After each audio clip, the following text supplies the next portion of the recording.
Morning, everyone. Buenos dias. Please join me in welcoming our first speaker this morning, Moritz KASSMANN. Thank you very much. Good morning, everybody, and thank you once again for coming back. But it's really very nice. So the program for this lecture and the next one is that we will speak about chapter 4 about the Neumann problem for general Levy measures.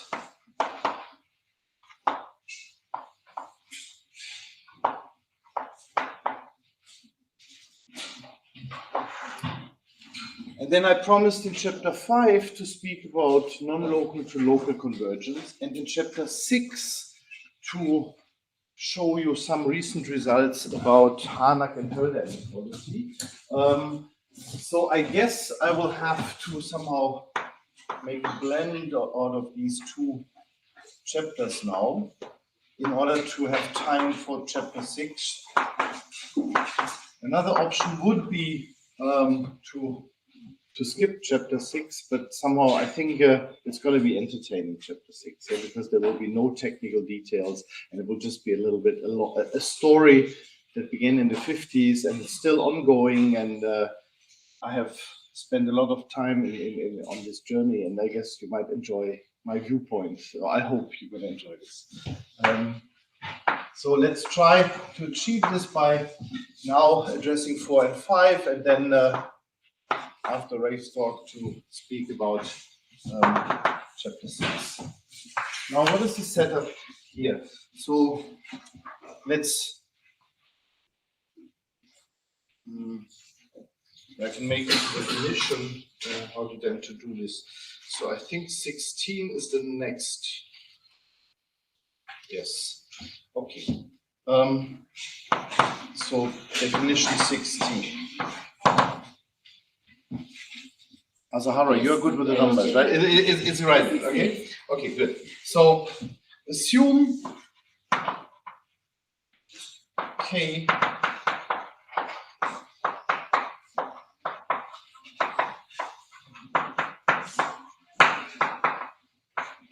is a function of two variables with the following property. I want it to be bounded from above and below in this way for all x and y.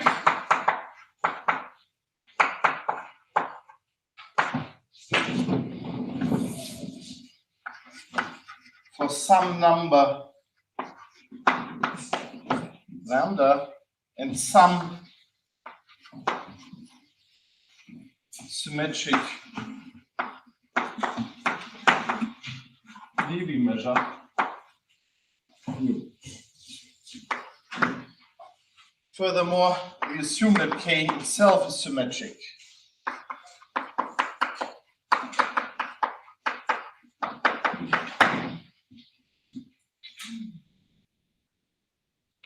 Okay, so this is the definition.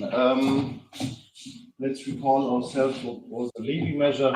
It has appeared in each lecture, but maybe it's not known to everyone. So what is a Levy measure? It's a measure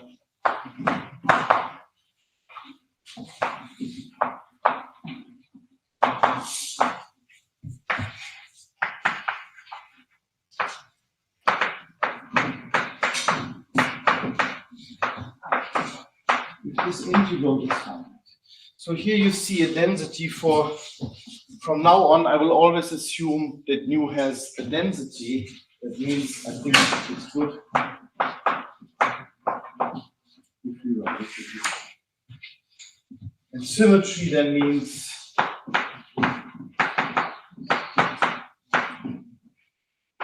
for H, this is symmetry. So our aim is to study well-posedness of the following problem.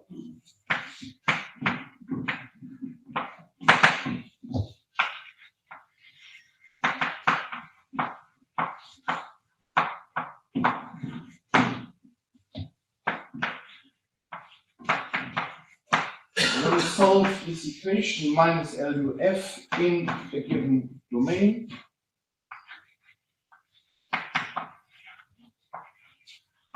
With exterior data prescribed on the complement, where I have to tell you what L and N are,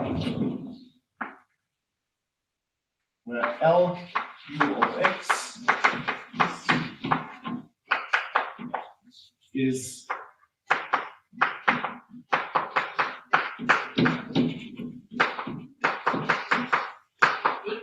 the operator of this form, and NU of Y is an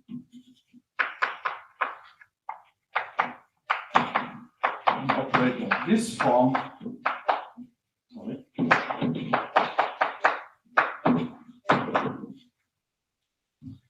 Please. So the kernel should be like bounded above and below, or is the Yes, so I was missing this. Yes, thank you. So standard remarks.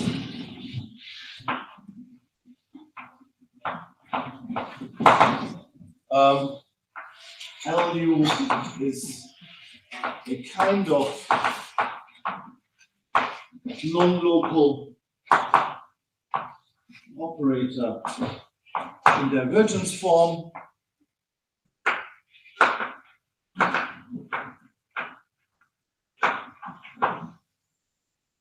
And as explained before, LUX does not exist in general.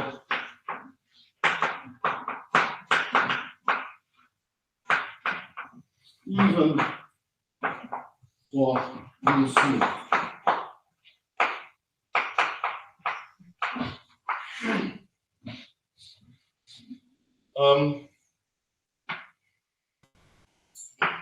L and N are related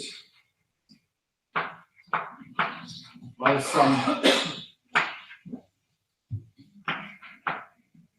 Gauss-Green type formula, which you have already seen. Okay. Now, in order to approach this, I think it's a very good idea just to remind ourselves how does that work in a very, very classical situation when this is the Laplacian and this is the classical normal derivative on the boundary. So let's have a very quick review of the very classical situation.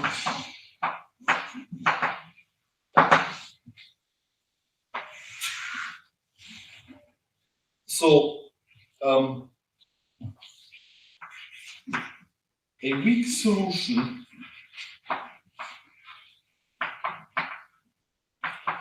to minus Laplace U equal F in D and normal derivative of U equal to G on the boundary is a function U in H1 of D such that gradient U, gradient V is equal to F of D, if F is at 2, for instance, plus G V, where you here need to integrate with respect to the surface measure. And you want this to be true for all the NH1 of E.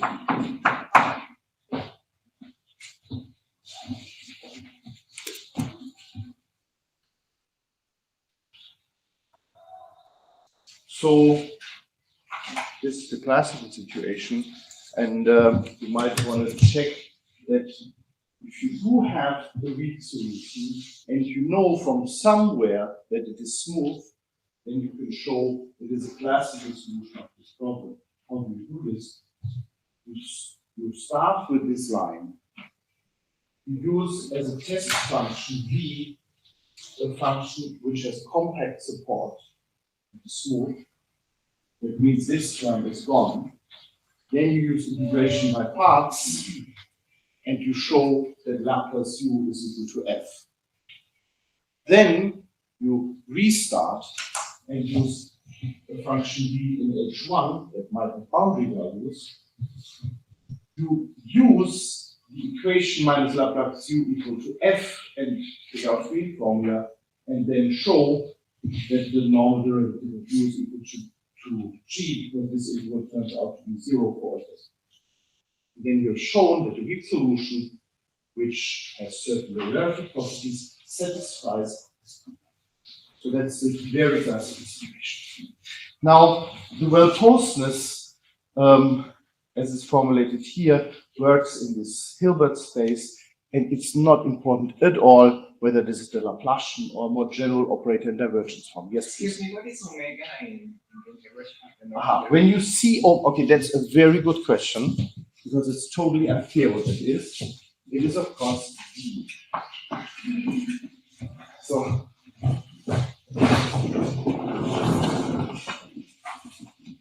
in all of my talks, at any time, because sometimes in some papers we use omega, but somehow I want to use d because omega is really a measure space. And when we set up processes, we work with omega, so I get confused. Same thing is when you see alpha, it's always equal to 2s. So alpha is 0,2 and s is 0,1. This is taken off. Yes, please. Is it D or D complement? Here, Yeah. That's a very good question too. This is D, and that's actually very important. So remember what we did, I think, in lecture 1. So this is D.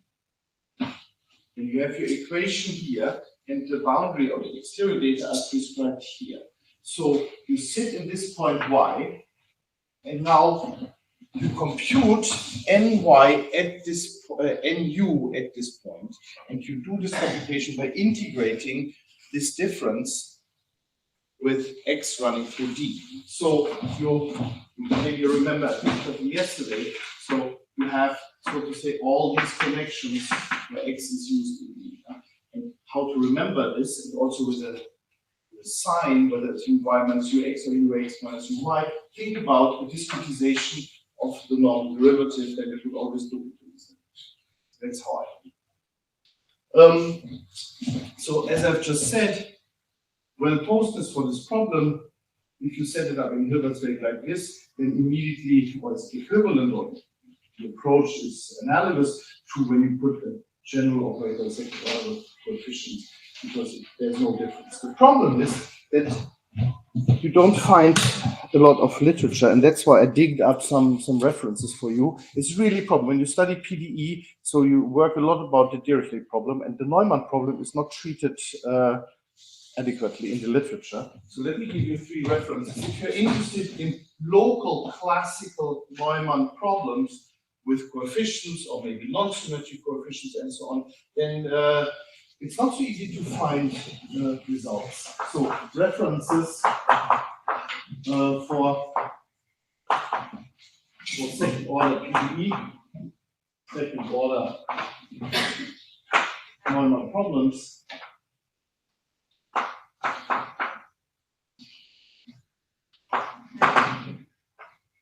So there is a book by a Russian author, but it exists in an English translation, Mikhailov, from 1978. I think it's called partial differential equations. No one knows it, but it has quite some stuff about the Neumann problem. Now, there's lecture notes from the year 2013. You find them in the web if you search for Lewy and lecture notes in partial differential equations. He also has quite some help. And there's a paper by Jomio and Vasquez from year 2019. And when you look into this paper, you're very surprised at the beginning, because in the year 2019, they published in Good Journal a paper about linear second-order PDE Neumann-type problems. And so you think somehow these results must have been known for 50, 60 years. I think they were fed up with the fact that they found things in the literature. And that's why they wrote the paper. I don't want to claim, and I cannot claim that there's no new results here, but I guess that's what happened. That's why they wrote the paper. And so I think with these three sources, you can start well. Okay, now let's approach this problem. Let's call it MP, like a Neumann problem. We do have now these bounded measurable coefficients, if you wish. So it's not translation invariant, but as I said, for the verboseness, for setting up the Hilbert spaces and solving it in those Hilbert spaces, that's irrelevant. Now, what is relevant? What's an obstacle? We have to work in an L2 space, and it's not so clear which L2 space to use. So here, it's of course L2 of D.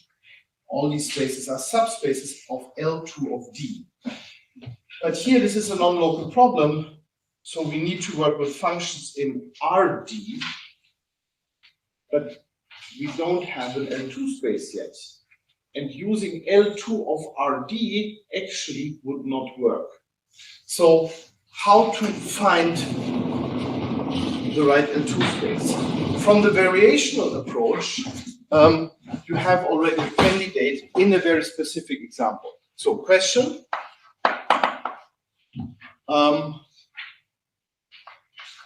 Which L2 space on RD should one use?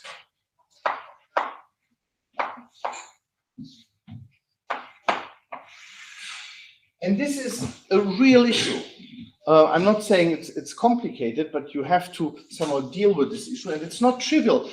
The first paper on those non-local Neumann problems was in 2017 by Sergio Piero, Javier Rossoton, and Enrico Valdinocci, and they solved it for data G in some space, but somehow they missed this discussion, and that's why their results, even for well-postness, are far from being optimal. So for mu h equal to h minus d minus 2s, it should be, and this is what we know already from our variational approach in chapter 2, related, so the L2 space should be related, or let's say it should be L2 of RD with that measure. Right? Because this is implicitly true, used implicitly in this function space if the energy is finite. But now we have a general Levy measure. So how to go from the Levy measure to this measure? So you can come up, play with that even. So how is this measure here, or this density here, related to that measure? So somehow this measure has no singularity at 0, right? So this function is a very nice function which goes down. So it captures at infinity this decay, but it has no singularity. So basically what we should do, maybe we should just erase the singularity at 0 if it exists, and keep the behavior of the measure at infinity. And there are several options how to do that, and I'll show you the one that I like most. And this will be definition 17.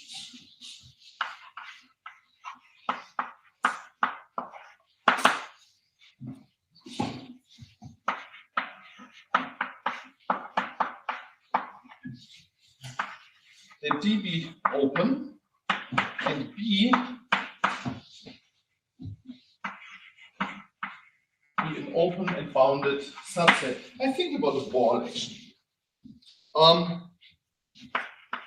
Let nu a symmetric Levy measure with density. I will, maybe we should give this, you know, we should give this now a tag, because it will happen all the time. So this thing will be L as in Levy. So it's a Levy measure with a symmetric density, and I call this L.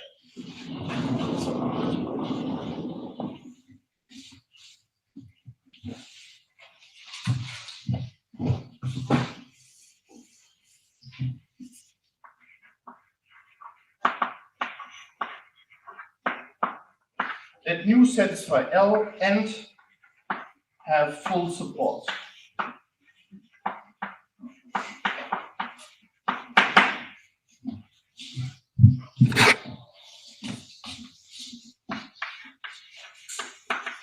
Define another density nu tilde by integrating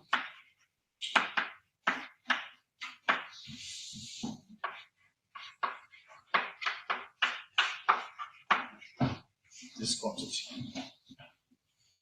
So what is not so nice that somehow B is chosen almost arbitrarily. Of course, the definition of nu tilde somehow depends on B, but this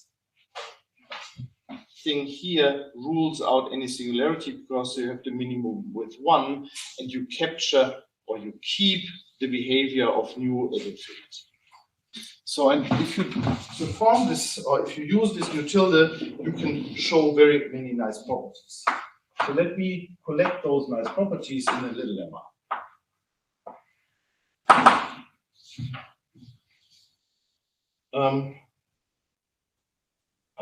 So I think I should do that. Wait. In the definition, of course, there's no domain D. So I have to. So nothing was wrong, but of course the domain D doesn't appear at all. It's just a set B. So B is just an open bounded set. Doesn't make any sense.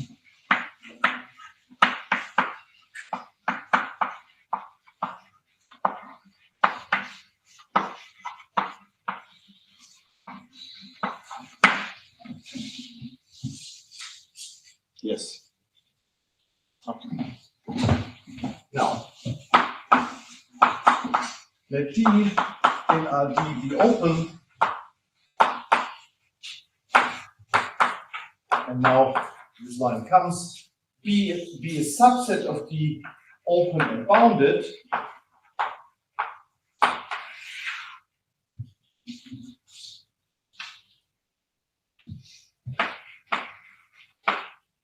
Let nu satisfy L and have full support. Then the following properties are true. Nu tilde is bounded and integrable, so that's very beautiful. Our V space defined with respect to this measure nu then has a continuous embedding into L2 of RD with respect to nu tilde. And maybe I keep this here. L2 space. Oh, we can use it here. It's much more beautiful. So now I have a second embedding into L1, and both are continuous. So both continuously.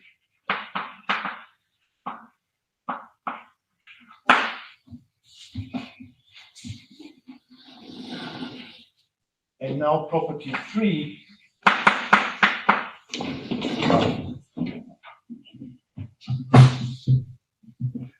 Property 3 will tell us that we are now able to use any L2 norm that we want. So assume in addition So assume additionally that nu is unimodal. I will say what that means.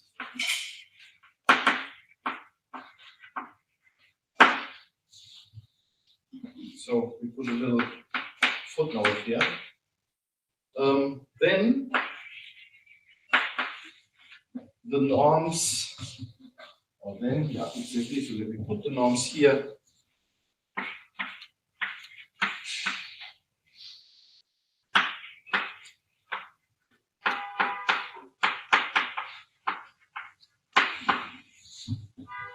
So the norm that you had seen in the first lecture was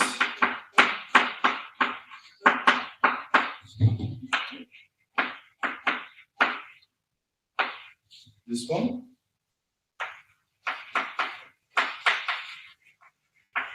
So this norm and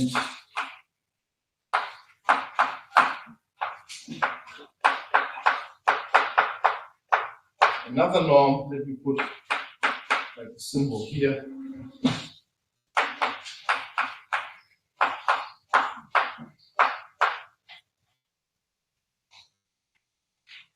Okay, let me keep this notation. So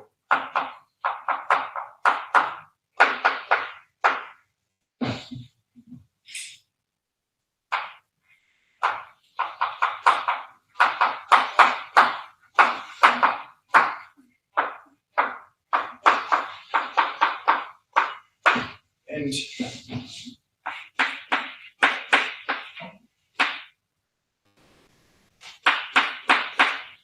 the third norm, they're all equivalent.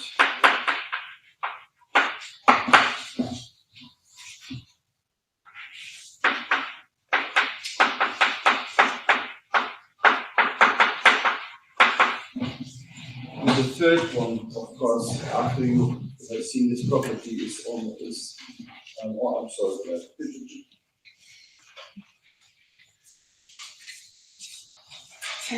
Sorry. You're very protective to my bag. It's the second time. Thank you.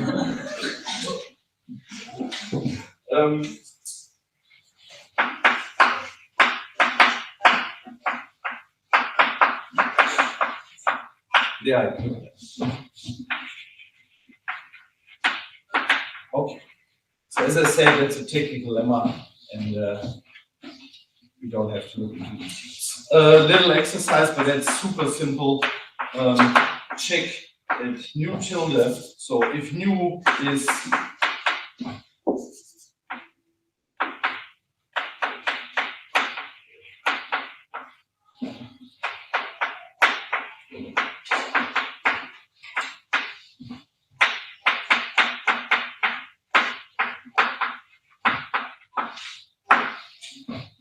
that's what we wanted, right?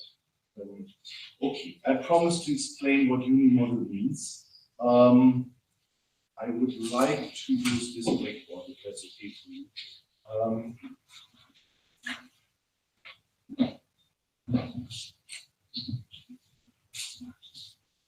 I copy this.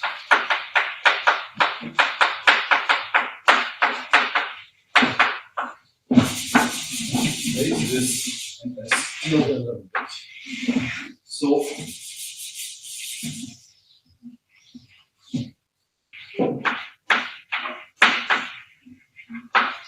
the Levy measure nu is called unimodal.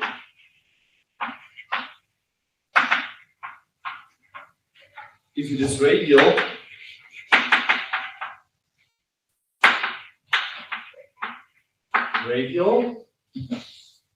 and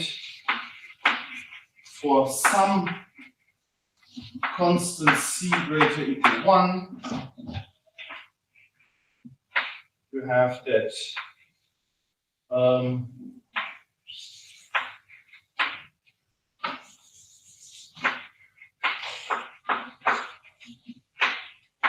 mu is almost decreasing in its profile.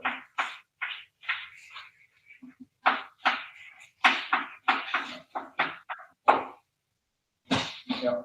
So what does decreasing mean? Decreasing means when mod y increases, mu of y decreases. So this is not what we prescribe because we ask for this to be true only for some constant c. So you can go up again, but not too much. So the oscillation is bounded. That's an extremely important class of AB measures because in the potential theory for unimodal AB measures you can show a lot of things, precise green function estimates, cosine estimates, and so on. So this class has turned out to be extremely accessible with techniques in potential analysis. Yeah? So if you look at the profile, somehow this is okay as long as the oscillation is not too fast. Some people call this property almost decreasing. Okay, now let's begin to set up our Hilbert spaces and then to show well-posedness of the Neumann problem NP.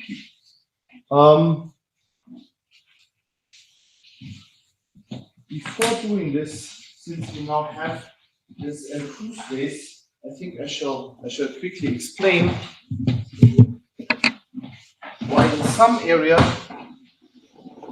the V space plus density properties that you have already seen in lecture 1 plus the setting up of the L2 space gives a framework which allows to work with corresponding stochastic processes. So I know this is not a probabilistic audience, so I will formulate it so that it's not hurting, but somehow if you read those processes in the literature, you still somehow you can connect to them.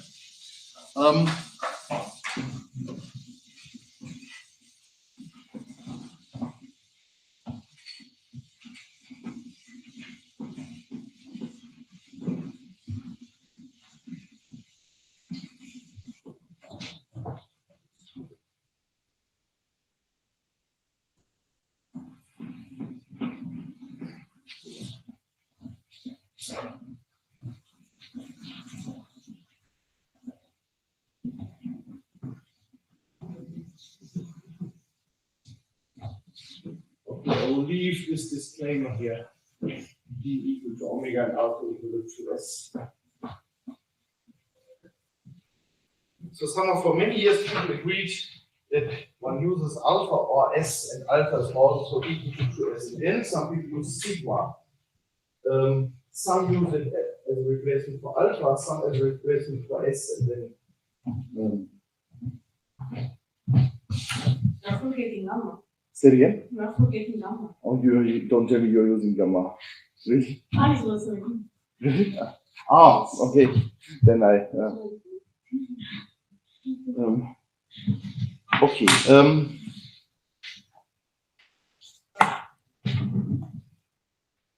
Yeah, that is not supposed to be a little interlinked. Okay, let's begin.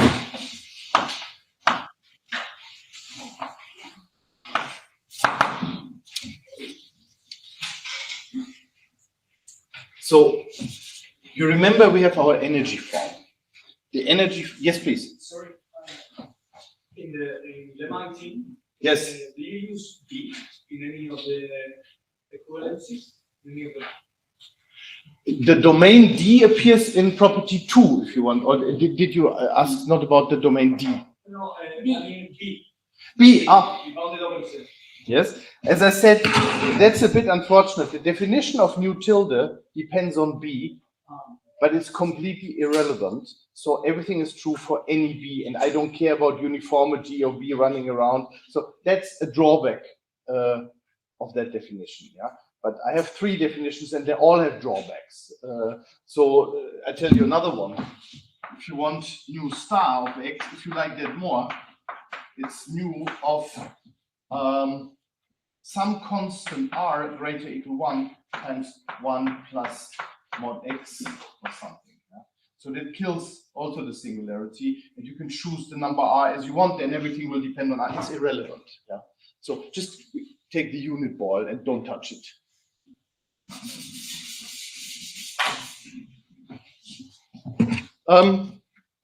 So remember,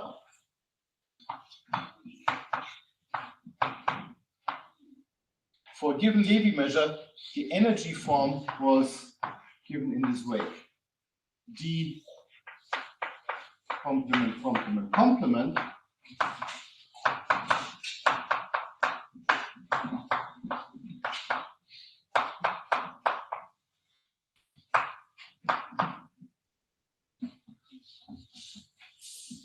Now, if you have a form and a domain,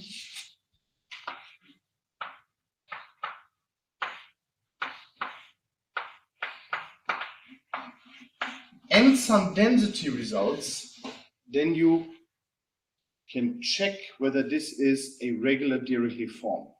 So the Dirichlet form is just a quadratic form which has the property that by cutting at level 1 and 0, the function u in the domain, you reduce the energy.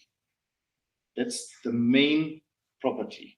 So you take a function u in the domain, you cut it at level 1 and at level 0, and that cut function should have smaller energy. This is the decisive property, and you need density of smooth functions in that domain. Then this is a regular Dirichlet form, and then there's a whole theory that gives you a stochastic process. And that theory of Dirichlet forms gives you a killed Levy process, which is killed upon exiting the domain.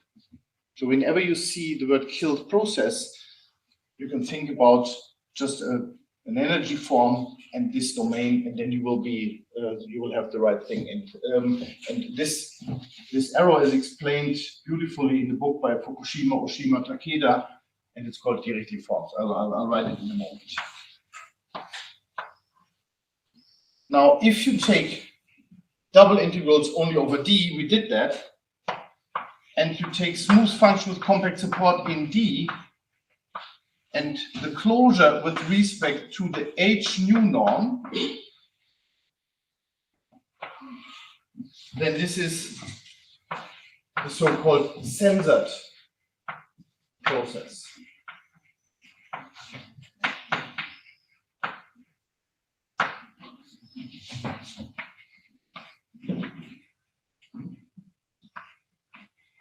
And if you take directly H nu D, and in many cases this will be equal, then this is what people call the reflected process. And that's a very not good word for the jump process. So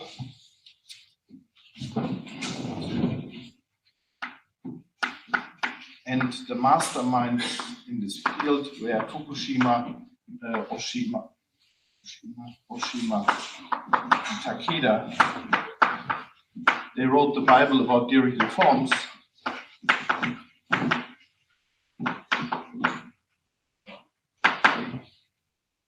And what it means for people working analysis, that we have those analytic objects, then this mechanism gives a stochastic process, and then harmonicity with respect to this quadratic forms, that means with our standard approach of using test functions, is equivalent to being harmonic with respect to the stochastic process.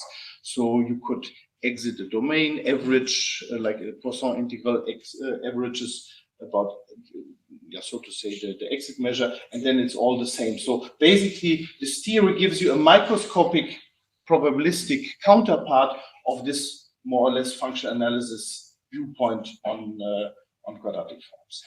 And there's a lot of activity about this guy here, the reflective process, and this is related to literature, which I will tell you. So there's a paper by Serena Di Piero and Rosso Ton and Enrico Valdinocci from the year 2017, where you find the non-local Neumann problem for the fractional Laplace.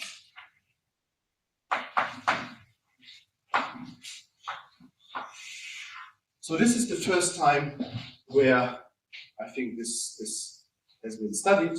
And they also give some hand-waving argument for the probabilistic mechanism behind the process, how the reflection happens, but it's a very delicate thing, and there's now several papers from the last 2 years how that reflection process is in fact really happening, and I don't want to go into this. Now, what I will tell you about now is in the paper with Guy Fogem and myself on archive, I think from 2 years ago maybe, and it will appear soon, and it's called The General Framework for Non-Local Neumann Problems.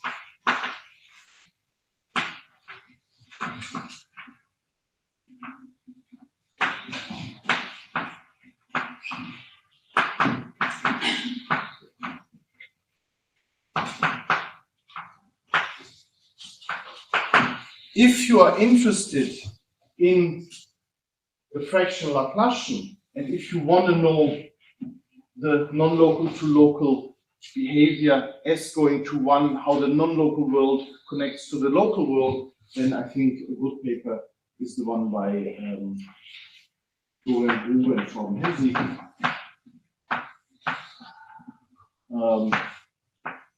Maybe from last year, it's also, yeah. I think it's called Robust Trace Spaces and Non-Local Neumann Problems.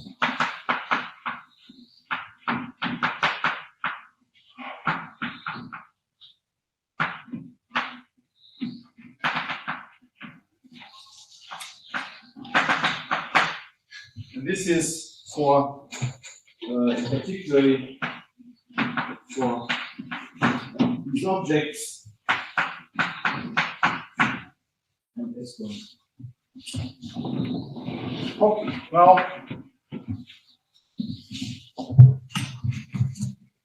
let me explain to you how to solve the non-local Neumann problem, how to set up the Hilbert spaces after we have completed this preparation work. And I'm just following now the paper with info. Okay.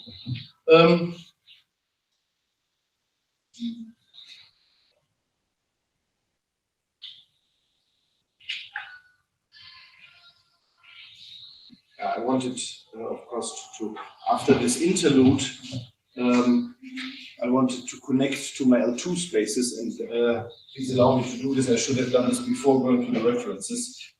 So there is a theorem which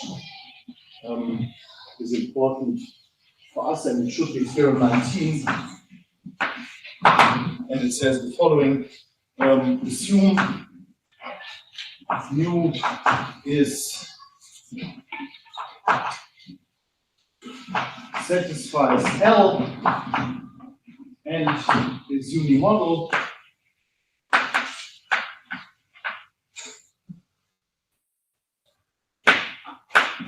D is open and bounded, and the boundary is continuous, then the form E on our B domain is a regular Dirichlet form on L2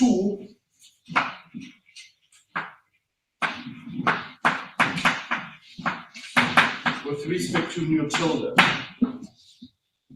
Remember, I started by saying we have a Levy measure, but we don't know which measure we should use on RD. Then I gave you a suggested one, nu tilde. I told you lemma 18, nu tilde is a very innocent measure which has nice properties. And now I'm telling you, if you check the conditions, what you need the Dirichlet form to be regular, then you need to set it up as a subspace of an L2 space. And if you set it up in this L2 space, you can check that this is really a regular Dirichlet form. Thus, you do have this stochastic process. And if you want to know how that process works, you jump around inside D You allow for jumps outside, but once you are outside, you jump in again. So the process lives on RD. It is possible for the process to jump out of your domain D, but once it is out, it has to jump in. And the Neumann derivative N basically tells you how that jump back into D is distributed. Remember, there was a question how whether this integral is over D, and the probability picture behind it is that once you are outside, you look at D, you have a distribution from your Levy measure that tells you where to jump. So it's more likely if mu has a strong singularity at 0 that you jump short distances rather than long distances, but it is possible to make a long distance, but it's excluded to jump from the complement into the complement.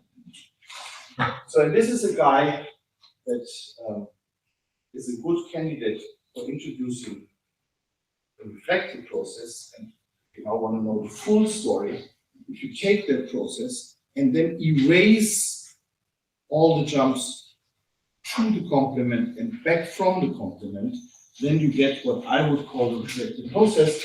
And we are working on this. And this is the answer to basically what was an attempt here, but it turned out to be much more complicated than they had thought at the time.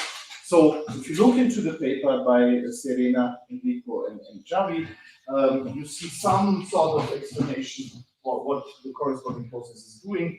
Now, this theorem is the first building block in producing this reflective process. The second building block is to look at the trace process of that process on D, which means that once you are here and the process wants to go to here and then wants to go here, you redirect those jumps directly. So you somehow virtually imagine this jump to happen, but you forbid it and you redirect. It's like a rerouting of an airplane. You reroute it from here to here directly. This gives you a process which lives only on the closure of D, and this then would be, from my understanding, a reflective jump process into D.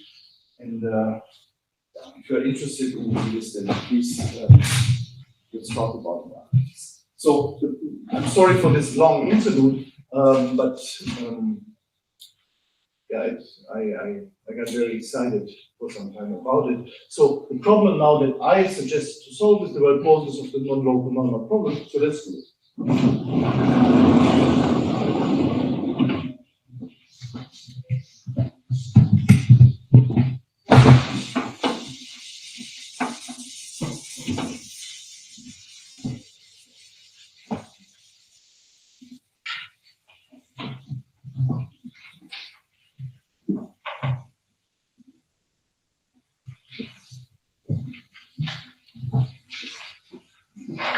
So just to be sure that I understood properly. So at the beginning you cannot let jump from outside to outside, but inside to inside, yes, and inside to outside, outside to inside, Yes. And then what you do is each time you have to go out and to come back, you transform in such a way that you are always inside, so you have everything inside. Absolutely, and this is just somehow you basically forget those detours via the complement.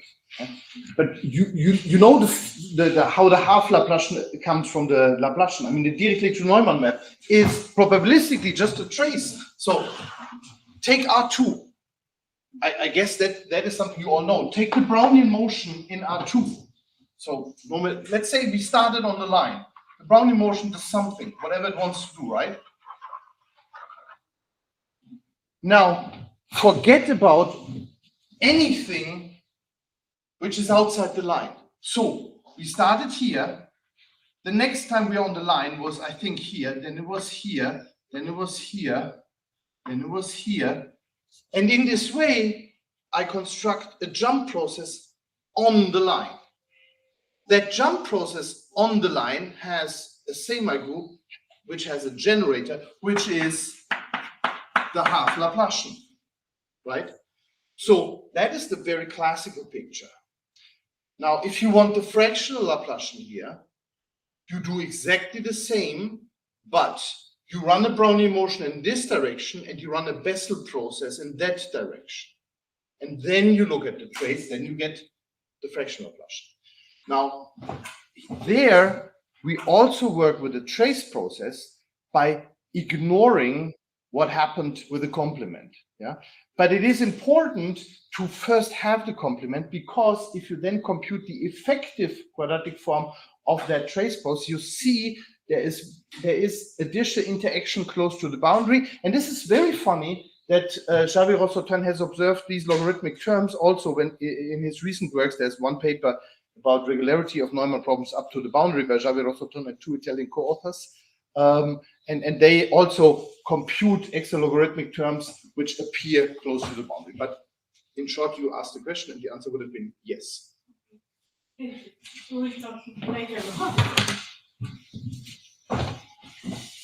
question. Yes. If you move with a Levi flight according to the fractional Laplacian sigma, Yes. you have it again. You use the same trick with the line. With the Laplacian, you get in the line the half Laplacian. Right. With a sigma fractional Laplacian, do you get the sigma half? No. I mean, you got to be careful that you hit your line at all.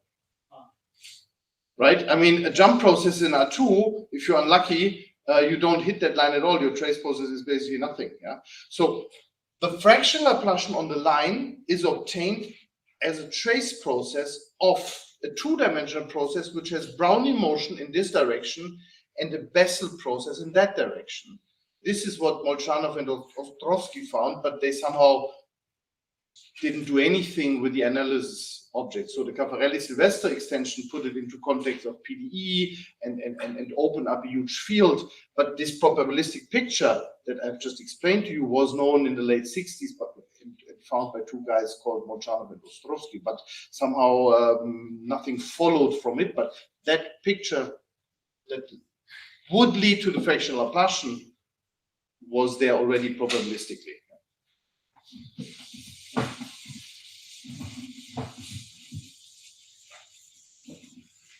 So I have a feeling that my preparation for today's lecture was worse than for the other 2 lectures. As a result, I get more questions, which I'm very happy about. So let me think what to do with the last lecture.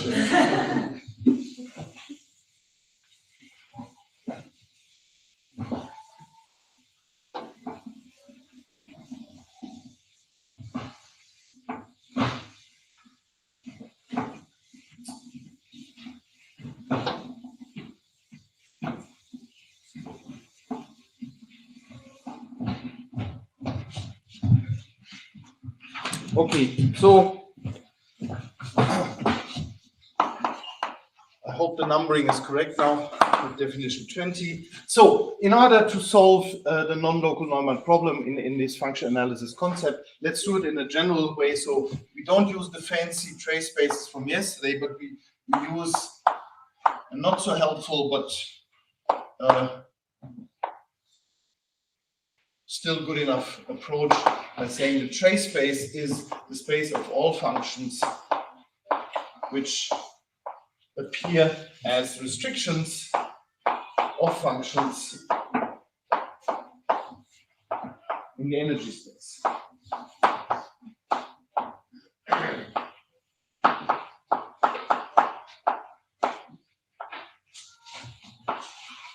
So this is the trace space. And it has a norm, and the norm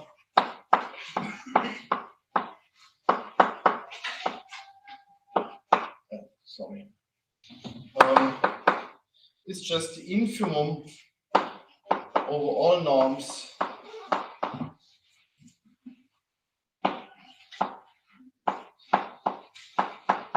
where you allow all u to participate in this infimum process, where u is such that its restriction on the complement is equal to v. Of course. Now, then directly from this definition, you can deduce very basic properties. Let's list them. Let the trace operator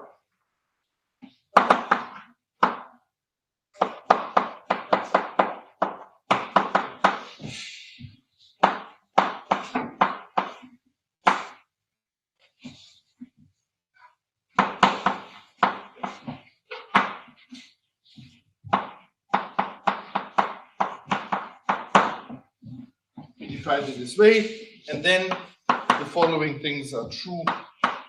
If you look at the image,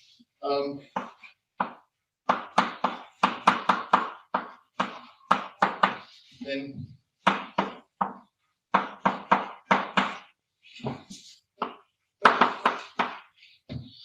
you get your trace space, and the trace operator is annealed by those functions which are 0 on the complement. So we know the kernel. The trace operator is continuous in linear.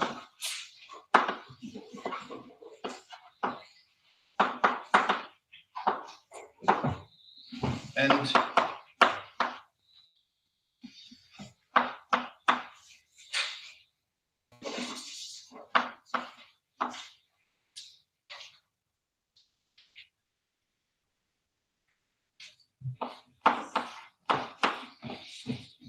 the trace space is dense in L2. So, yes. Now this is what we can use in order to set up our problem. Now please remember what we did for the very classical situation with the Laplace operator. Now, there we had L2 on the boundary, we had H1/2 on the boundary, we had H1 of D, and we had H1 naught of D. Now, this time we have L2 D complement respect mu tilde. H1/2 is the trace on the complement, and H1 is our V space. And H1 naught, of course, then is our V space with data 0.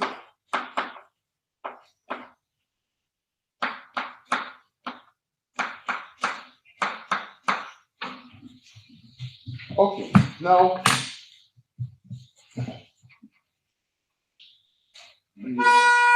the easiest approach that I know is to use Lax-Milgram. So we have now our space, we're going to use Lax-Milgram, but you need one property. You need Poincare inequality, which you can get from compactness, but you can, in nice situations, prove it directly. So let me give you a cheap Poincare. Proposition 22.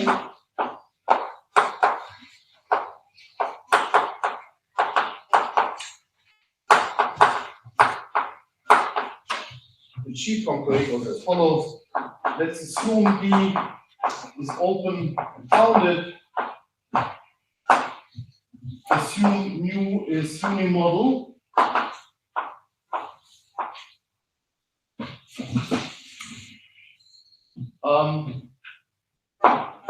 Then for some constant C, which depends on the dimension, on our domain, the Levy measure,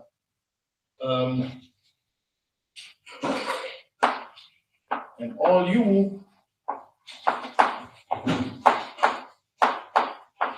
you know that U minus the average of U measured in L2 on the is therefore equal to double integral.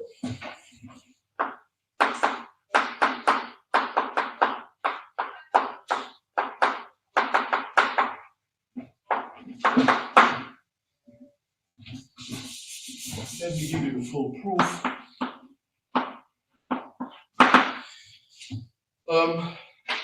So since nu is human model,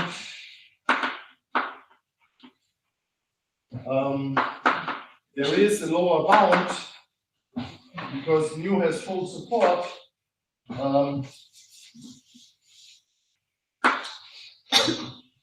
We should maybe unimodality does not.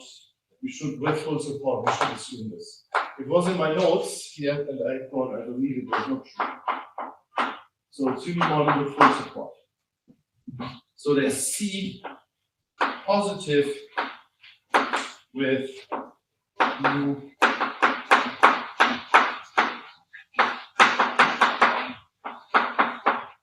Nu never gets 0. So if nu never gets 0, then you can estimate the double integral easily from below as follows.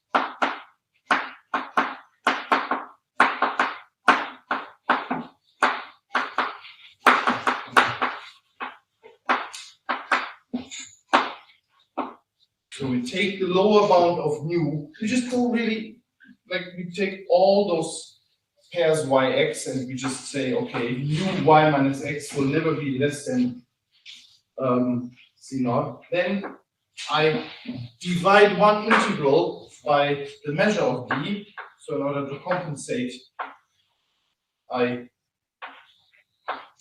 put the measure here.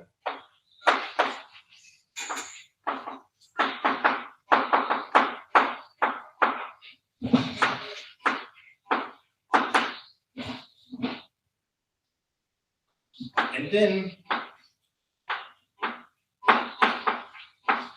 you just use Genson's inequality to achieve your goal. So this is by Jensen.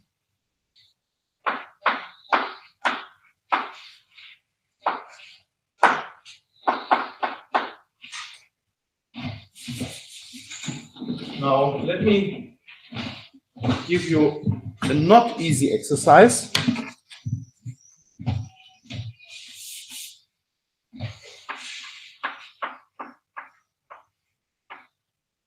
The not so easy exercise is the following. Go to the fractional Laplacian. That means, let's take the density nu of h is mod h2 minus d minus 2s. And let's put the factor 1 minus s in front, because we know this guy is good for s going to 1. Now, proof Poincaré, let's call it P.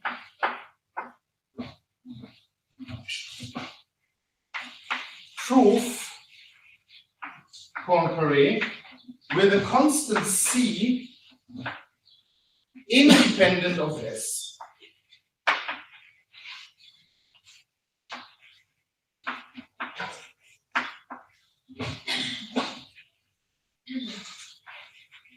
For s in some interval s sub star and 1, remember we have seen such an interval before. So c might depend on s sub star, but shall be independent of s.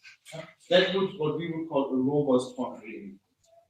That is important to get this result if you want to consider non-local to local limits, because then you need a robust Poincaré, because you have all these s's floating around and you don't want this constant to be sensitive to s, and that's why you have to solve it, but not because it's been solved before.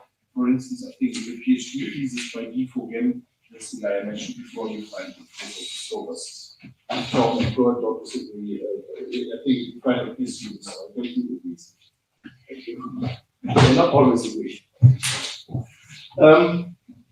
Okay.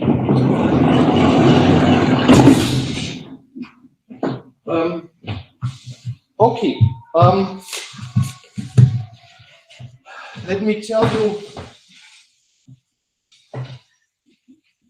in a very somehow short interlude that if you are interested in general Levy measures and you want a Poincare inequality, then you could now say, hey, that's very nice, okay, that's a cheap Poincare, but what do I do if nu is not unimodal and doesn't have full support? I mean, obviously, many measures, like when they jump from some quantity to zero, if you have truncated Levy measures or something, yeah, I mean, you still want to do something, right? It's not true that then Poincare always fails. Then the standard approach is to prove compactness first and then to use the classical approach by assuming Poincare fails and cooking up the sequence and then using a compact embedding of H mu into L2 of D. So in this itself, this compact embeddings is not so trivial, and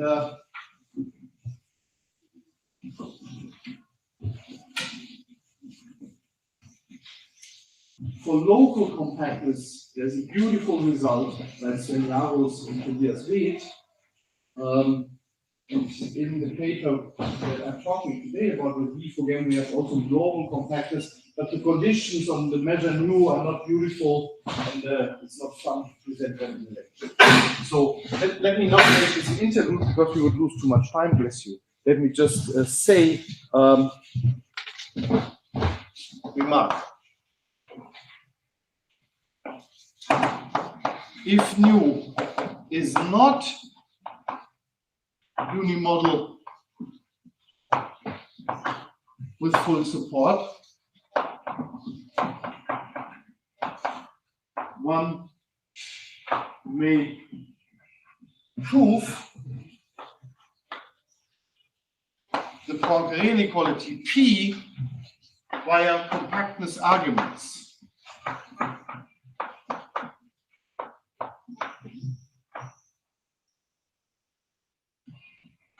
Similar to the approach in H1.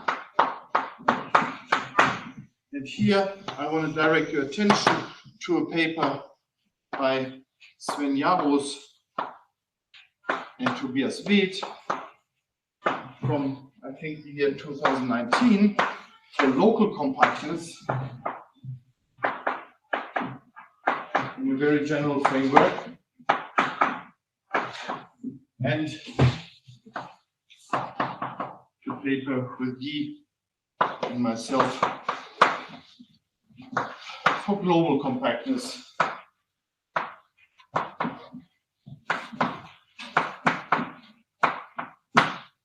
Covering many, many situations and also giving you counterexamples. All right, so now we can complete the task.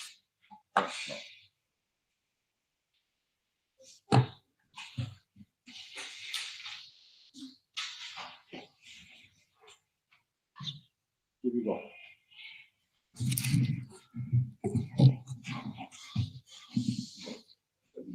That's fine. And I brought my mate tea. Yeah, 2 lectures one day, no mate, that doesn't work. Okay.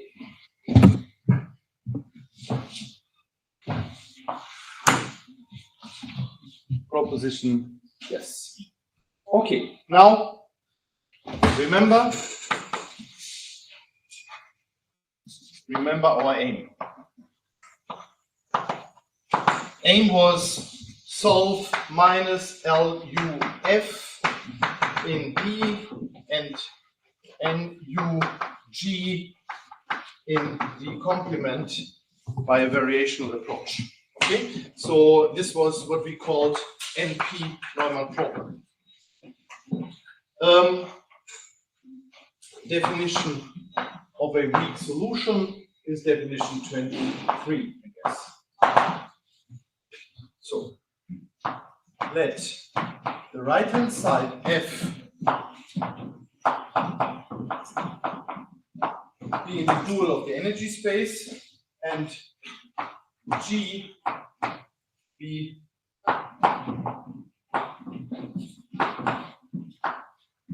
the dual of the trace space. Then U in the V space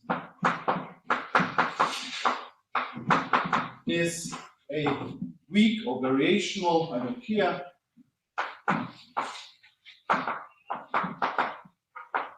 solution to NP if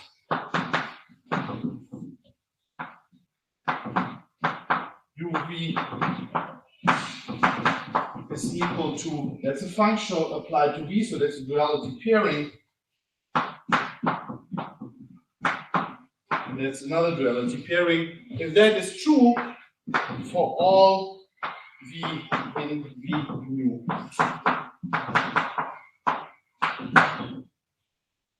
So, remark, it's not part of the definition. Assume you have a solution. Existence of U implies a compatibility condition which is not surprising. F applied to 1 plus G applied to 1 is equal to 0. Right? If you just use the test function 1, and that's not surprising. Remember, if you look at the classical problem, if you want uniqueness, somehow you need to somehow fix the level of the solution, because adding constants will always be possible. So the constants in normal problems are always very particular. If you just have a solution U in the classic case, and then you have U plus 7, that's another solution because the Laplacian doesn't see the 7 and the normal derivative doesn't see the 7. So somehow for uniqueness, you have to somehow anyway kill the constants, and compatibility conditions appear there. Okay, now, so this is the definition. But now you might want to know, okay, I somehow want to understand this better. And let me say, if F is in L2 of D and G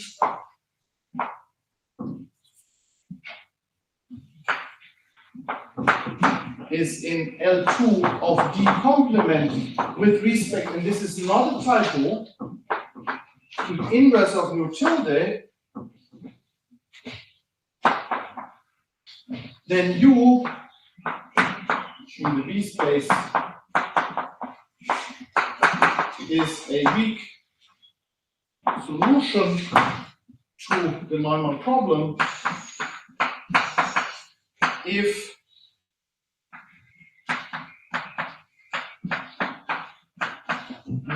F of X, V of X, and X plus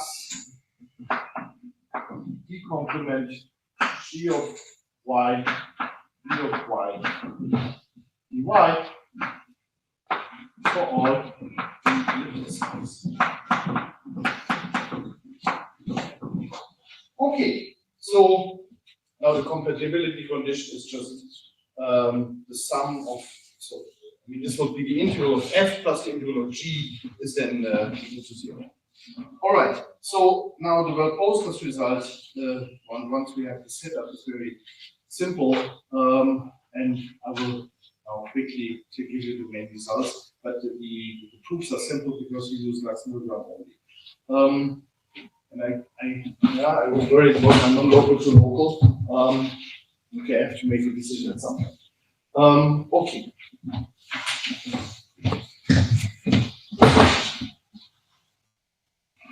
This goes.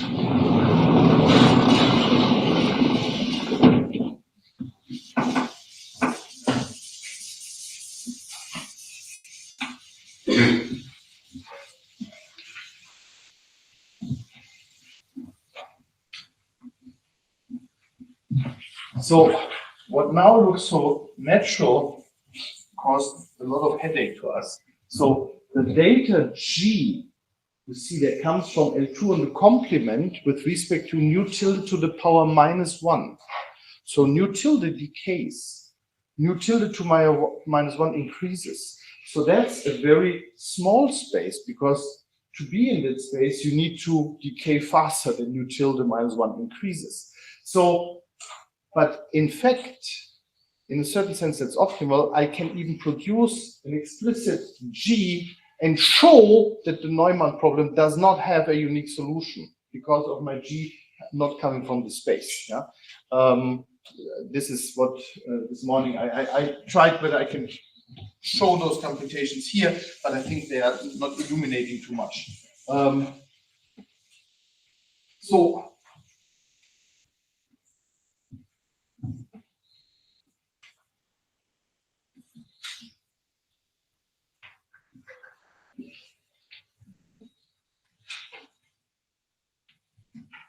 I find it funny that, I mean, I'm talking about myself, not about other people, but I found it funny that in years 21 and 22, I spent a lot of time with Lux Milgram. Somehow, I mean,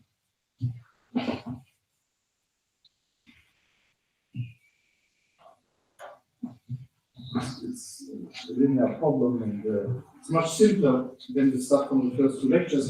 But these non-local problems, somehow they come with, yeah, not so standard. Which one needs to get used?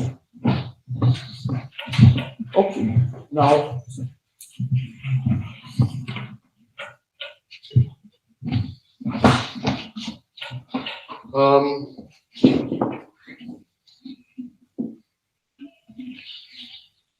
Okay, I have mentioned that we have to kill the constants. So now, what do we do? How do we kill constants?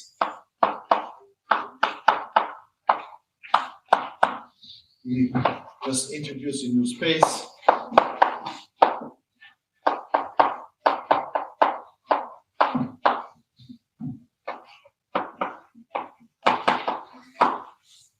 Okay, so now we just fix the average of U in the domain D. Now when D is bounded, then this is a Hilbert space, and you have the same scalar product and so on. Yeah. So D bounded, then V U D.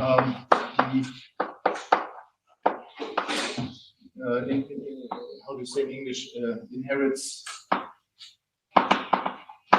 the Hilbert space structure from B.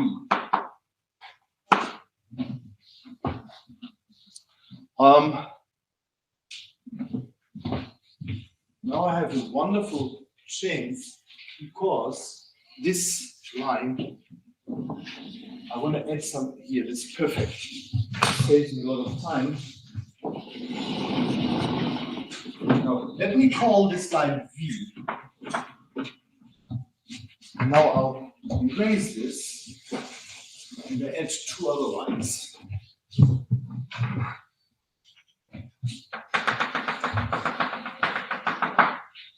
And the one will be V prime orthogonal, and let's just V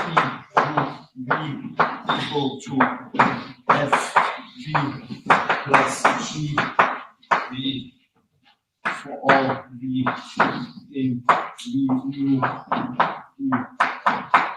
V orthogonal, and I will also have V orthogonal, which is then V equal to F V plus G V for all V in V U. How did I call it? Where did I put this guy? Ah, yeah, good.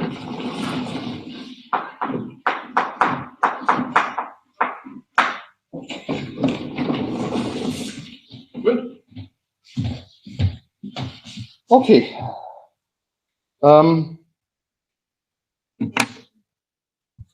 And now we can summarize what we can do with with Lax-Milgram theorem.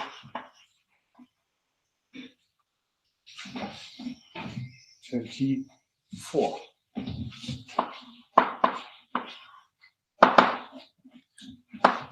E open bounded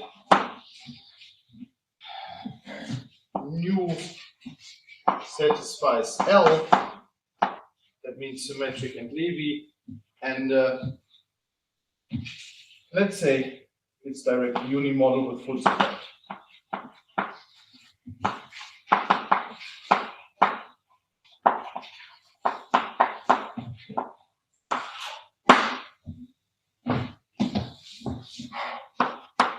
Let's take F in the V space, and the dual of the V space, of course, and G on the dual of the J space. Then we can prove, as a direct application of Lax-Milgram, there exists a unique solution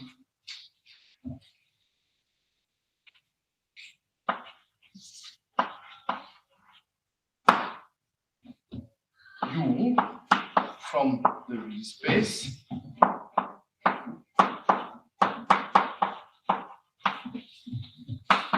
to V prime. Unique solution U from the V space. What's that symbol in English? Does anybody know what the name of that symbol is? I don't. You're Irish, right? You know. So what's that in English? Part? Is that the superscript? Yes, part. P. P-E-R-B. Like this. So, okay. Thank you. So to V prime perp, satisfying then the following energy estimate.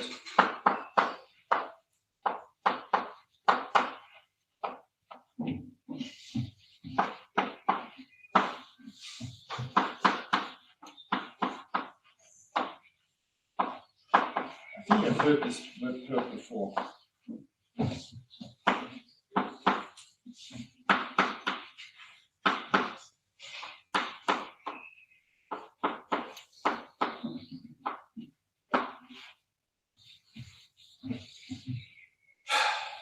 So if you want to solve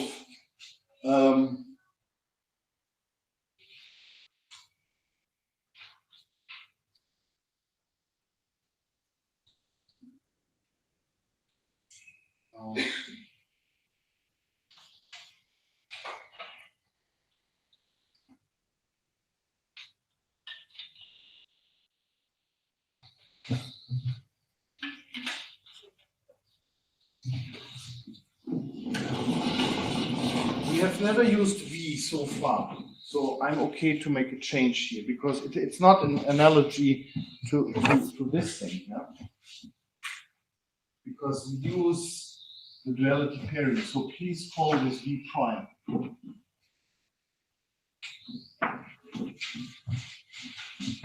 I just saw this mistake here. Because then we can add a second assertion in the theorem, and it says problem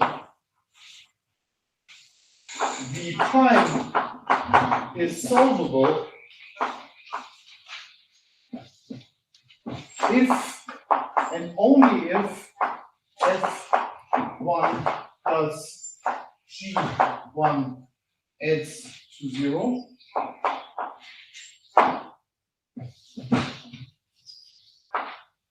All solutions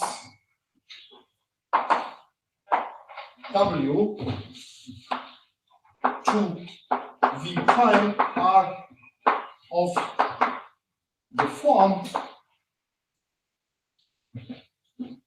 W equal to U plus a constant with some constant C,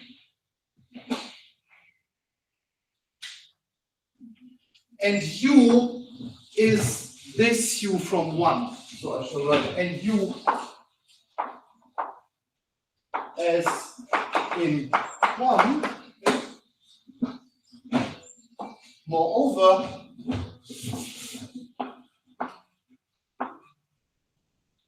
we get the following energy estimate W minus the mean in the B space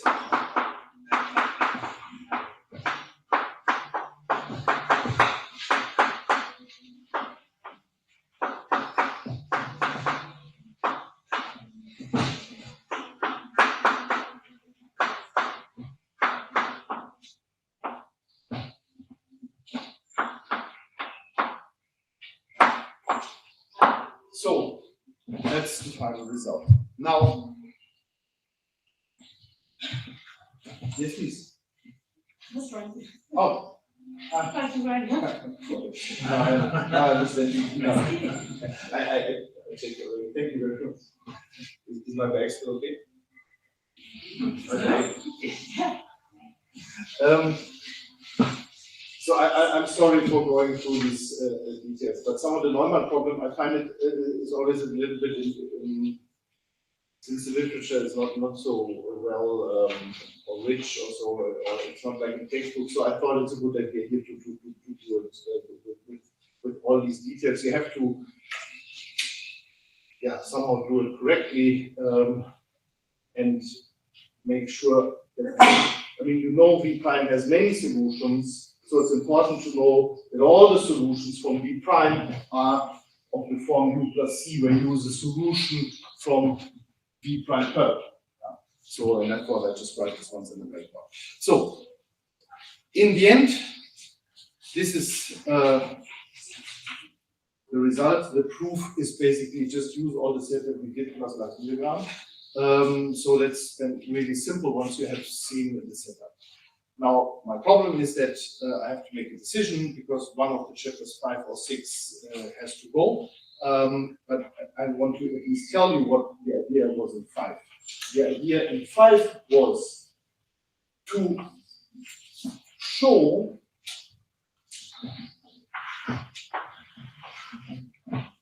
that if you want to solve a local problem,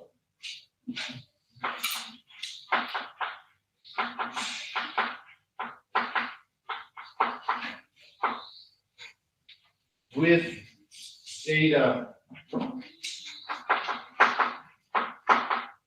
then with the normal derivative mu I equal to G.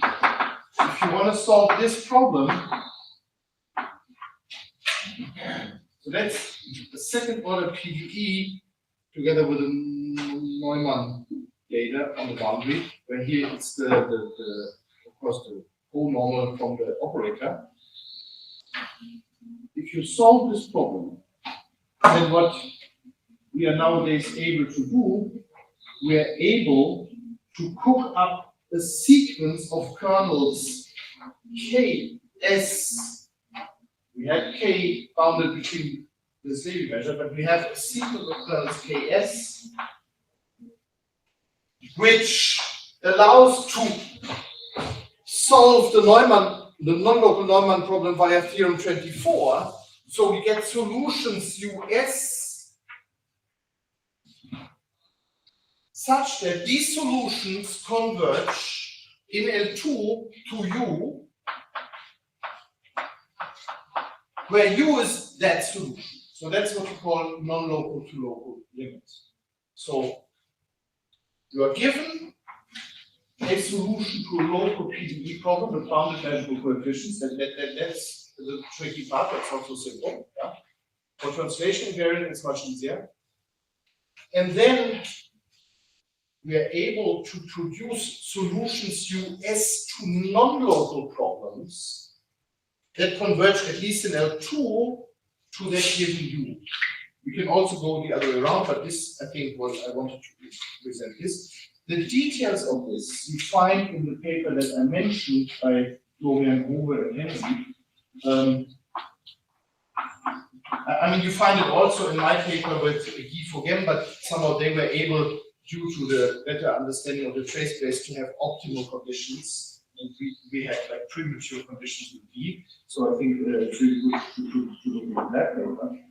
And this is the non-local to local. So it's like working with gamma convergence, but here you have to somehow include the fact that your spaces are varying. I mean, the HS spaces are going to H1, and the complement converges to the topological boundary, which is also an additional problem. Yeah, but you can handle all of these problems, and that's very beautiful.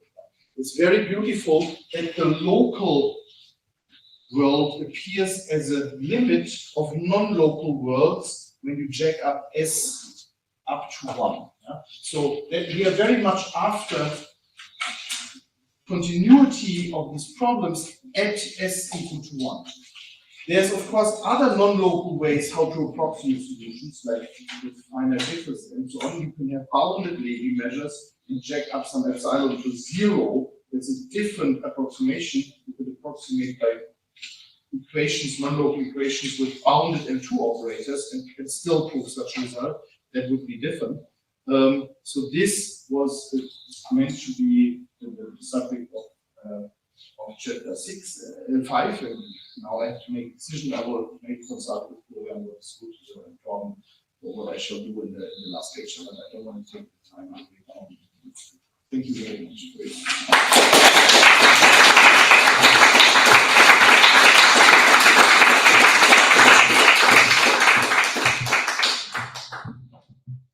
Got any questions for Moritz?